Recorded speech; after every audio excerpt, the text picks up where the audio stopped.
So this coming weekend is Thanksgiving weekend in Canada, a day in which we remember all of the good things that we have been given. And it might be a little more difficult over this year, but it is so important for us to do this.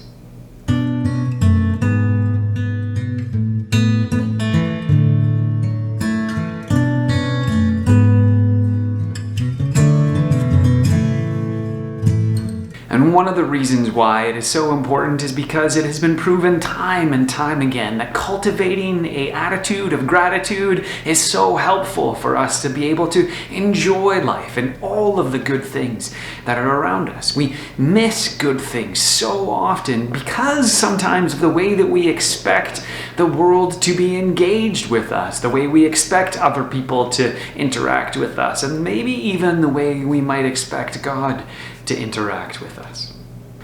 Now, sometimes it's hard to figure out what our expectations are. Sometimes there's little things that help us to see exactly what our expectations are in life.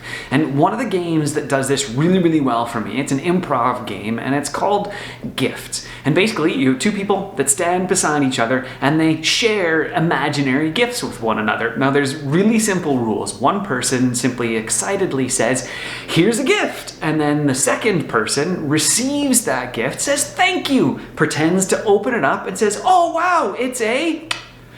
And then they fill in the blank. They make up whatever they think this person gave them. So it could be anything. It could be a squirrel, it could be a screwdriver, it could be a house or a car, or it could be whatever. I mean, your imagination is your oyster. Now, one of the things a number of improv coaches have noticed in this is how this reveals what we expect, at least from this other person. Because after a little while, the coach or the presenter will say, "Okay, stop," and then they say, "How did that go? What kinds of gifts did you get?" And invariably they say, somebody will say, "Well, I got smelly socks, and I got a Limp Biscuit, and I got whatever else," and they got bad gifts. And then the coach will ask, "Well, who gave you those gifts?" And they'll say, "It was that person." But it wasn't that person, was it? It was in their mind. They made up whatever they expected they should get. And maybe it's whatever they expected this person to give to them, or maybe it revealed a little bit of what they think they deserve from the world. I think we're not alone if we think that we don't deserve very much from the world, or maybe if we expect crappy gifts from the world, dirty dishes and smelly socks and unfolded laundry, or whatever else we might think that's there.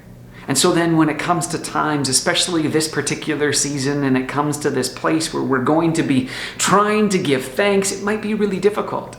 If you're part of Woody Nook Church, on Monday as we have our service, there's going to be a time for an open mic. We'll follow health sanitary procedures, of course, but there'll be an opportunity for people to come forward and to give thanks for things.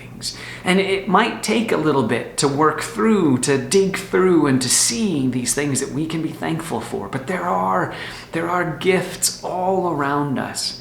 It sometimes depends on what you're looking for. So what are you looking for? What are the gifts you have seen in this past year? Even in the midst of this pandemic and the last wave that we are currently going through, what are the things that you can still see as gifts? What opportunities has this created in you and in your connections with others who are around you?